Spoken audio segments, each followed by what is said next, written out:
Hi guys. I wanted to take a little bit of time and speak with you about what I have learned through the last few days since we experienced the tragedy that happened in Las Vegas. You know, I'm going to sneeze probably here in just a second, possibly. Yes, no?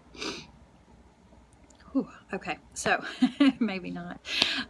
So what I've learned in the past few days is that when these events occur, they're meant to serve us, especially those of us who are sensitive, those of us who are empathic, those of us who are looking at this situation and shaking our heads. Basically, if we're on this planet right now, you guys have heard me say this a lot, we're part of the age of Aquarius. And the age of Aquarius is about the raising of consciousness for humanity. And so every person that's here on the planet right now is here to serve one another. We are here to serve one another in this process of awakening, okay? And so every person on this planet is connected to every other person on this planet. We are all one, right? Universally speaking, everything is everything. So this concept may be a little bit hard for some folks to hear. Oh gosh, here's the sneeze. No? I've got a tickle on my nose, which means some channelers believe that when your nose starts to itch or tickle when you're trying to deliver messages to groups, that you're about to start channeling, and I definitely feel like that's probably gonna start happening. So if I start channeling, you know why. I do have an important message, I believe, for the sensitive people. So you'll hear a lot of times in a lot of communities the term love and light. And for some people it can be a very irritating term, because what does light mean? Well, love is the truth, the universal truth. It is all that really is. So once you transcend your mundane human life, and once we transcend out of ego into divine mind, we get out of our mind, we get out of our personality, we get out of all of those things, we start to open up to an energy of compassion for others, and we also begin to get into the divine, and we see that only love is real. Everything else is a big fat lie, right? So if only love is real, then what does light mean? When people are saying love and light, what do they actually mean? So light means consciousness. That's how I always take it. I don't take it to mean black or white or any of those types of, or surrounding you with big sparkly bubbles, although I mean that could be wonderful, but it's not what I think it means. Light means consciousness, because we are wanting to be aware, we're wanting to be conscious. Okay, so these events that have been happening where a person in our midst, since we are all one, this is an extension of us. So this person in our midst, 60 some years old, right? 64, I believe was the number, and should have been pretty stable at that point in life. But, shoulds do us no good. You can should all over yourself. Shoulds do not serve us. So the reality of it is that, you have this man that was in a deep energy of hate. And the hatred is of the self. Now, we don't see it that way because the actions were projected out, right? So this is all about consciousness and subconsciousness. So these actions get projected out into the world. And when things go out into the world, the energy, the shadow that you don't want to accept about yourself goes out into the world. So this particular person was holding a tremendous amount of hate and rejection, self-rejection. So when you reject yourself, you automatically start to create a block to your own energy, because it takes tremendous energy to reject yourself. Now, we're all doing this right now, okay? Everybody on the planet is doing this exact lesson. And everyone that, from a spiritual perspective, everyone that went through this terrible thing, everyone that went through this terrible time is there to actually serve. And they're okay, right? Like, they've gone on, they're fine, they're on the other side. But what's left for us to deal with and what's left behind is tragic. And the fact that life had to be sacrificed in order for us to wake up is also tragic. So in order to serve them at the highest level possible, it's about becoming conscious. And the more we can dedicate to our own consciousness, the more we can prevent these types of things from happening. And it's only consciousness raising that will stop the insanity, right? So what happens when we reject ourselves? When we reject ourselves, we can't, our whole self seeks to be whole. It seeks to be one. It seeks to be divine. And so we project that out onto another. And then inadvertently, in this case, this person who had so much self-hate and so much self-rejection hated so much that he was trying to kill that which he hated, right? Killing that which he hated, which is only the self, okay? So we're all one means that if I hurt another, then I'm only hurting myself. And that if that other goes away, then I'll just find another person to put that shadow up on. I'll find another person to put that energy on, to hold that shadow for me. This is what I call a spiritual mistake. You know, we reject people for things that they have that trigger us. Now, I'm an intuitive woman, okay? So I often will joke about being an intuitive woman and how hard it is to date me as an intuitive woman because I know things that are getting ready to happen. I'm very in touch. I see what's coming down the road. It can be, you know, I feel very deeply and I am deeply intuitive. What's interesting is I seem to attract intuitive men who are out of touch with their intuition on some level. And oftentimes, goodness, that sounds loud, doesn't it? Sorry, y'all. There's always something going on in the background here. Leave it to Kentucky to be noisy. Sorry. I am in the middle of the best cup of coffee, and I know that this is a total break from what I was saying, but you guys know I do get sidetracked every once in a while. It is a decaffeinated cup of coffee called Bewitching Joe, and it's so good. It is... I get it special every time in October. I like make a special trip to go get it. It's my very favorite. It's the best coffee. Bewitching Joe. And I do a decaf so I can have a little nighttime something that's good. Anyway, sorry. A little bit of a distraction there, but getting back to what I was saying about the message, because that's what's really important, not the coffee that I'm drinking.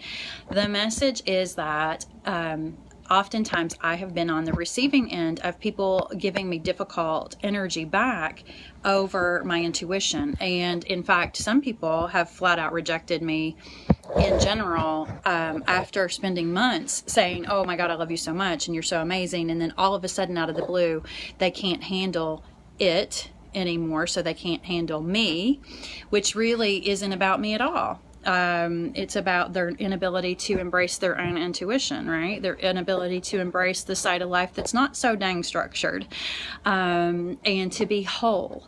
But that's okay. You know, we all serve the shadow for everyone else. And of course, we all have shadows in our life, right? Things that we try to run and get away from, people that we reject, or the most important one for us to deal with right now on the planet is people that really get your goat.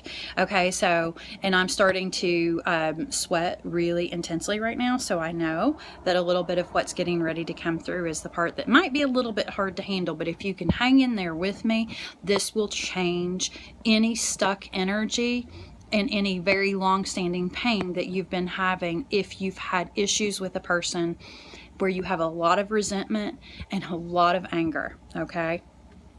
So I'm going to use myself as an example of how I handled this. So in my own personal life, there's a person whom I have been very angry at, and this person has held the shadow for me for a long time. And the shadow is the part of myself that I don't want to see. It's a rejection of me. And I know that sounds strange, but just go with me on this, okay? So the shadow is the part of ourselves that's in the subconscious. It's the part we can't see. And our minds, however, are much more powerful than what we can recognize. And so they look out, and the information finds its way to us. That's what's so mystical about this entire world. There's such a cosmic sort of power that runs through everything. And there will be people that you just don't like, right? And you don't like them because maybe they represent some part of yourself that you don't like. Because remember, only love is real. So now people do things in life that can be really nasty, okay? So I'm not saying that we're going to condone their actions. I don't want you guys to think that I'm all like fluffy unicorn rainbows over here, because that's not me and that's not my style. Not that I have anything against the unicorns. I love them, and all the people that love unicorns, I love you too. I'm just saying my style is a little bit more direct and a little bit more hard-hitting, and kind of like a little bit fierce at times, I think, in that I will tell you exactly what's going on. So what we do is very, very painful. We prevent ourselves from being whole, because as children, like think about a Halloween costume that you had as a child, right? So you have this Halloween costume as a child, and it was a great costume, right? But you're not going to actually physically still fit in that costume unless you're still a child. Are you coming down, baby? Yeah, she says she's gone. She doesn't want to sit with me anymore. She's tired of it. So you're not going to wear that same costume. Of course you're not. Why is that? Why is it that you no longer wear the same costume that you wore for Halloween when you were a child? Because at the age of 7, that costume fit. But at the age of, 27, it doesn't. Or 37, it doesn't. Or 57, or whatever. That costume doesn't fit anymore, right? But with our beliefs, the beliefs that we started and gained when we were little kids, that like something happened around the age of 4, we still carry those mental beliefs. We do it about everything. We do it about ourselves. We do it about money. We do it about our success, our attractiveness, our capability, our intelligence. We do it about everything. And why do we do that? Because in the face of a tragic event, children cannot make sense of it, especially if it's happening on a personal level. And all children have trauma in their lives. They have things that happen. You can't protect us from it. It's part of being human, because it's how we evolve. Okay? So our job now is to recognize the fact that we're sitting here trying to wear costumes from when we were 7 years old. They don't fit no more, right? So what you have to do is you have to let that part go and instead find something that does fit who you are, which is a whole you, an acceptance of all of you, including the parts of yourself that you deem the most disgusting. Right? The shadow. Now here's the trick about the shadow. It's going to do a couple things for you. First of all, it's going to make you feel lighter and peaceful because you're not holding all that energy toward another person in hate and anger and despicableness and like, I just kind of wish this person would fall off the face of the earth. You're not holding that, and it takes energy to hold that kind of vibration toward another person. Like, believe me, it takes a lot of energy. And you'll know, because once you go through this, you'll be like, oh, I feel so much better. It takes tremendous amount of energy to like hold someone in your mind as being evil, right? And also at the same time to reject your own self based upon beliefs that you picked up when you were really, really young. So for me, in my personal life, this person that I've been really angry at is everything that I despise in a female. I don't like her. I don't like her. I don't like her things that she does, the way she goes about things. And I mean, I can really get deep and dark into my criticisms of her. Now, here's what's interesting. if you're going to go on this journey with me, I'm going to recommend at this point that you kind of take a minute and identify that person that really gets your goat, that person who really holds that resentment that you just wish would disappear, that you literally wish they'd fall off the planet. I want you to identify that person. And I want you to get a journal or use your keypad, your computer, whatever works for you, and write out all the ugly, awful things about this person, and until you start getting almost viciously mad. Like, let yourself get the anger up, get the hate up, get the emotion up. Like, let it come up. We're not burying it. We're going to do it in a responsible Aquarian way, which is on paper. And we're going to write out all the ugly things that we're thinking about this person until we get really emotionally just not happy. Not happy. Judging, anger, resentment, rejection, all of it. You're going to be feeling it, right? And then you're going to stop. And you're going to invite the divine mind in. Okay? Because the divine mind is saying, like, would you want to destroy this person? Really? Would you really want to destroy this person? And if you were to destroy this person, somehow magically they were to be, poof, they're gone, you'll just find another person to project that anger onto, right? So, all right, this is your shadow. So you got to know this going in. Like, you're doing this not to prove that you're right, because there's going to be actions that this person has done that are probably not great, right? Or that at least you don't feel great about. But they're probably not worth the power and the energy that you're projecting onto them to say that they're bad and that makes you right. Okay? There was a saying that I picked up from when I was doing the training for the Spirit Junkie group, when I was doing the masterclass training, and I remember that was, you can be right or you can be happy. Okay? Because it's not about being right, especially not in the Aquarian age. In the Aquarian age, we're all equal. And all of these issues that you see going on in the world today is about equality. No matter which side you're on, it is about equality. It is about being seen as important, being seen as equals, and being seen to matter. Okay, so everybody matters. The whole shebang, even your worst enemy matters. Okay, people that have done horrible things, they still matter. Okay, so they're here to teach us a lesson. So we make the spiritual mistake of deeming this person, you know, guilty, when really what we're doing is we're asking them to hold the weight of our shadow. Now, when you release the shadow and you integrate it and you release this projection, you're going to feel a lot of energy, because like I said, it's been taking energy to hold that facade up. But when you integrate that into your beingness, into yourself, you're going to get a power boost.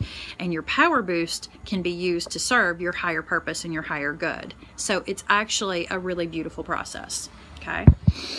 So I'm trying to get comfy and trying not to shake the camera around too much, because I'm notorious for shaking the camera. Alrighty. So you've got your anger up.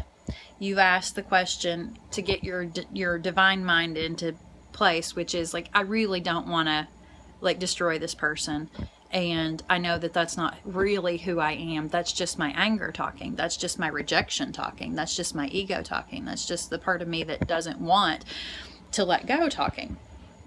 And so, all right, there you go. Right, step one, big step. Step two, I love the Hawaiian teaching, the Ho'oponopono. And I think I'm saying that right, but that's how I say it, the Ho'oponopono. And it is a teaching that goes along the lines of, please forgive me, or I'm sorry, please forgive me, I love you, and thank you. I'm sorry, please forgive me, I love you, thank you. It's very, very spiritual. practice, and it's very, very quick. And I think in these times when we identify that someone is holding our shadow for us, we need to see, what is it about this person? So before we get into using the Ho'oponopono, we want to ask ourselves some key questions. We want to invite the element of air, some fresh air to the conversation, because we've been stagnant, right? It's been locked away in our subconscious. So we want to give it some sunlight and some fresh air, and let it breathe and let it spill out. So we started with the emotion that this person is eliciting, which is the esoteric manner. You start with emotion, and then you move into air, which is the thinking, the questions. Now the questions come. Okay, the questions. Do I really hate this person? What does this person really represent to me? Why am I so mad, really? And, with this person that I was having trouble with, and, before I did this process, I felt like, this person was getting to behave in ways that I never could have behaved in, and that people were accepting her in these behaviors, but they were rejecting me for them. And if I had them, they would have rejected me. Well, that's not true at all. That was the little girl in me still processing through the old wounded filter from trauma. And seeing, one of my big things that I always have to be guarded for is, I'm a good girl. I'm going to prove to you that I'm a good girl. I'm going to show you how good I am, which means that I can't let the bad girl out at all. And if I do let her out, we have to let her out in secret and not let anybody know. And so I can get into these mindsets where I'm very regimented, and a lot of people are always surprised at how conservative I can be in certain environments, because it's the rules, gotta follow the rules. So the thing is that for me, I have to be mindful of that. For you, it might be something else. Maybe, probably is something else. We all have shadows. I have this whole energy around trying to prove my worth, right? Got to prove it. Got to show you. I'll show you how good I am. That way, we can somehow explain away all this trauma. Because I'll be able to earn it. I'll be able to show you. I'll be able to show you, right? So when we have that kind of pain and we aren't facing it and we aren't dealing with it and we're not owning that, then we're going to project it onto somebody else. And the more we reject it, if I can speak, reject, I'm never speaking correctly. The more we reject it, then the more we push it onto that other person, the less fair it becomes and the more hateful it becomes. And you start to see that actually they're holding energy for you. And, you have to work on releasing the self-hate.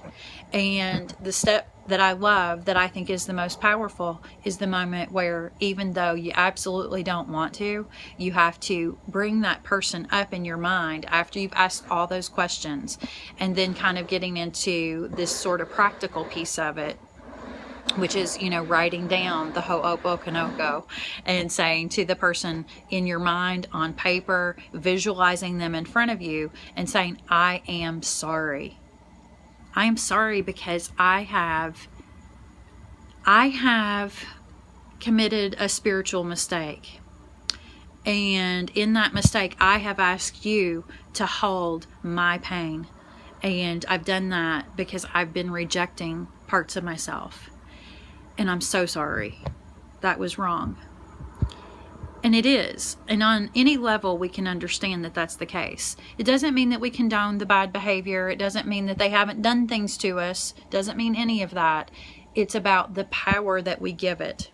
Okay? The power that we give it.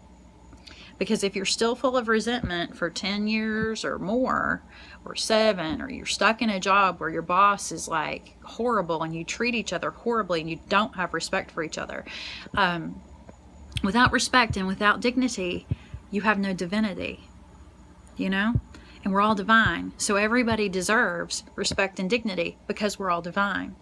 So the next thing that you need to say on your Ho'oponopono is, after you've said, I'm sorry, is please forgive me. That was an unfair burden, and I have judged you, and I ask for your forgiveness for me not taking responsibility for my own shadow. And then the harder part for so many people is this person who is probably your nemesis opening up your heart and sending from your heart the energy of love. Send love to them. Send love to them. And because love is all that's real. And as you do each of these steps, these practical steps, you'll feel the energy loosen. You'll feel yourself shift.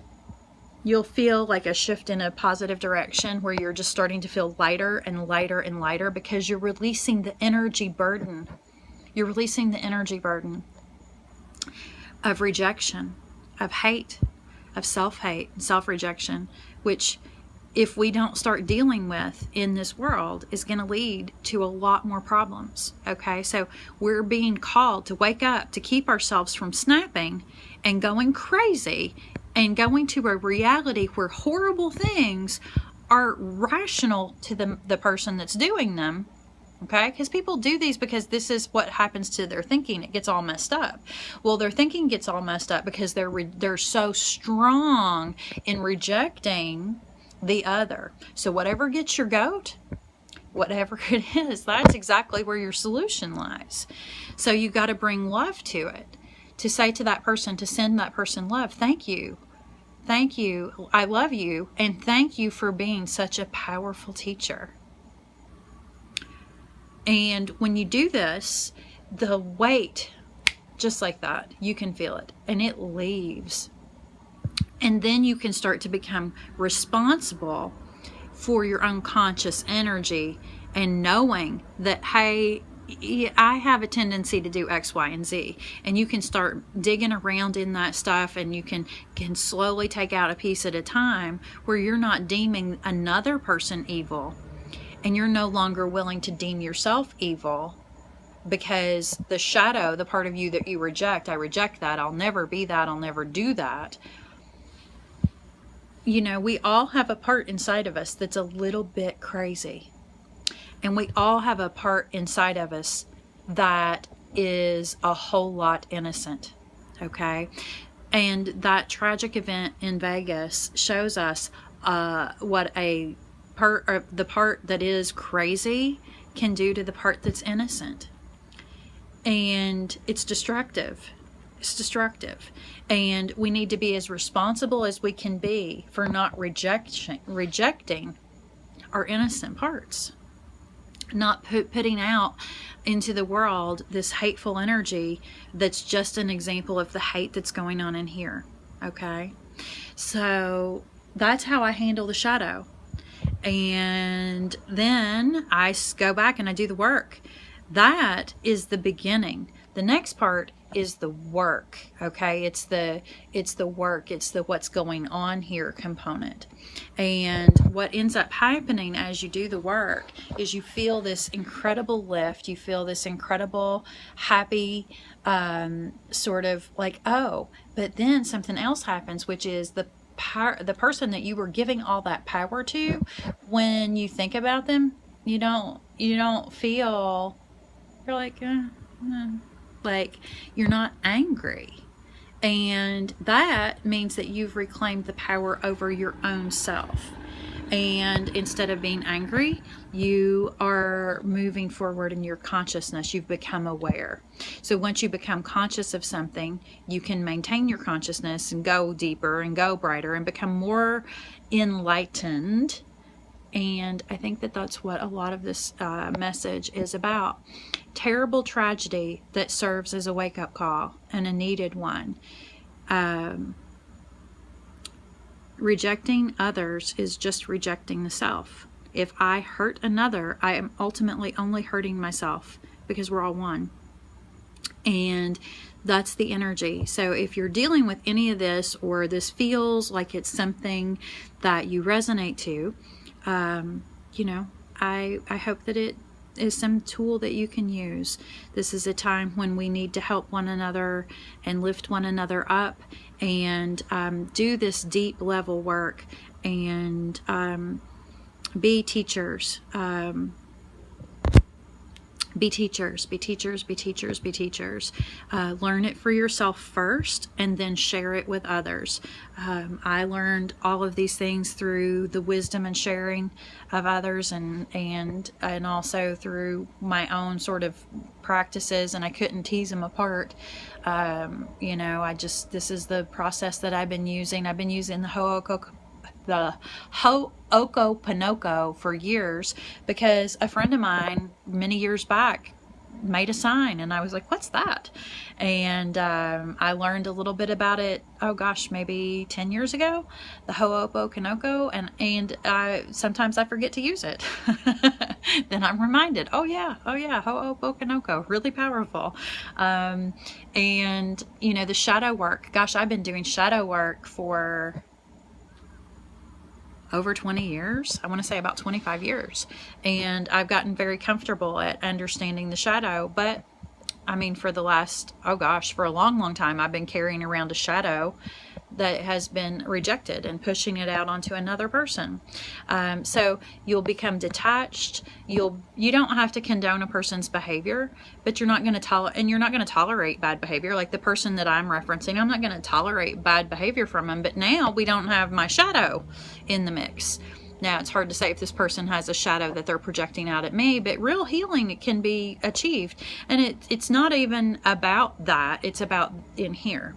So what happens in here, as things resolve in here, then things change on the outside. It's from the inside out. As above, so below. As within, so without. That's the energy. And so the cosmos themselves, the universe, the cosmic energy, is reflective of what's going on within all of us. And so, this is a time for us to go deep into the deep recesses of the mind. And it's the perfect time of the year because it is October, and it's the time, at least in this hemisphere, the northern hemisphere. In the northern hemisphere, we're getting ready to celebrate Halloween over the next coming month. So lots of things about the veil being thinner and lifting and all of that. So this is something that I'm happy to share with you, and I hope that it has served. And I'm sorry, the video is really long, but I think it's really an important topic. And, it's time for us to leave behind the beliefs that we picked up when we were children about our worth, our goodness, our acceptability. And it's also time for us to accept that we all have dark things inside of us. Even things that we don't like, they're still in there. We actually make a conscious choice not to act on them, but in order to raise our unconsciousness so that we're not acting on things from the subconscious, this is where work really becomes important, because people do people do snap and they go off the deep end, and we're seeing a lot of snapping going on in our world, and I think it's time to stop it. Okay, so let us not have too many more of these things happening that we need to keep seeing in order to finally wake up and say, you know what, I'm going to be a peaceful person. I'm going to be a peaceful person, and that means I'm going to deal with my rage. Right? I'm going to deal with my rage. I'm going to deal with my rejection of myself and of others. And I'm going to use others as a great cosmic mirror. And I'm going to look and see where I'm projecting out onto another for an area that I don't want to take responsibility for. If you do this, you're going to be on a beautiful track. It's a track of enlightenment, and it's a track to power, and it's a track to being a fully authentic, realized person. I hope that this message serves you, and I hope that you get something really wonderful out of it, and I hope that it helps you to recognize your own light.